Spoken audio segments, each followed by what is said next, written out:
Another type of classification of immunity is innate immunity and acquired immunity.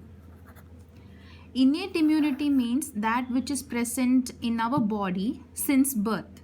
For example, the phagocytes that are present in the skin, mucosal membranes.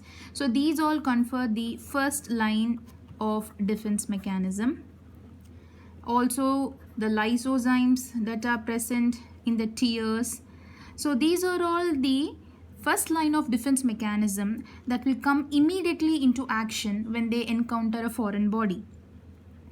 But the disadvantage is the period of action is transient. That means they will act only for a temporary period of time.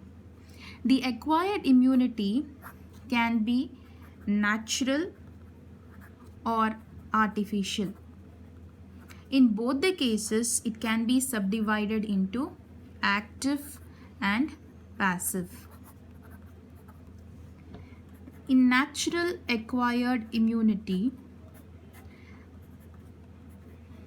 the immunity is acquired naturally by the host or by the body.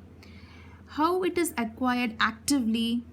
It can either be by the person contracting the disease itself. So when a pathogen enters the human body, the immune mechanism tries to send this pathogen out of the body, thereby producing antibodies actively. So this is an example of naturally acquired immunity through active process.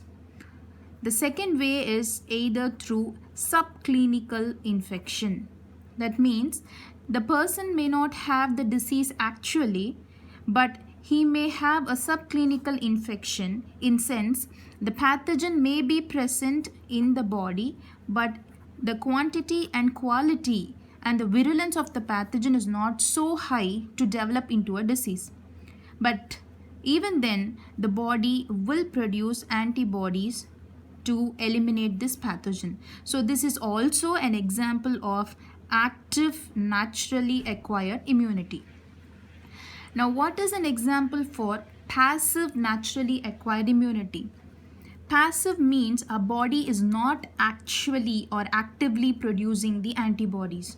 So we get the antibodies to the body from somewhere else, and that too in natural process. So the main example is the maternal antibodies, that is through the placenta and also through the breast milk. The breast milk is rich in immunoglobulins, that is conferring immunity for the newborn. Now, how can we say that we can get artificial immunity through active and passive process? In active process, the antigens are being introduced into the human body so that the antibodies are being produced for that particular antigens, but the virulence of the antigens is reduced. That means it is live and attenuated. The potency of the antigens is reduced and it is given in the form of vaccines into the human body so that the body produces sufficient antibodies for this antigens, and it is going to confer lifelong immunity through memory cells. It may be memory B cells or T cells. Passively acquired artificial immunity is in which the antibodies are being introduced into the human body. The antigens will be given into some other source. For example, it may be a horse, and the antibodies which are produced in the horse are taken out from the serum, and this is introduced as a vaccine into the human body.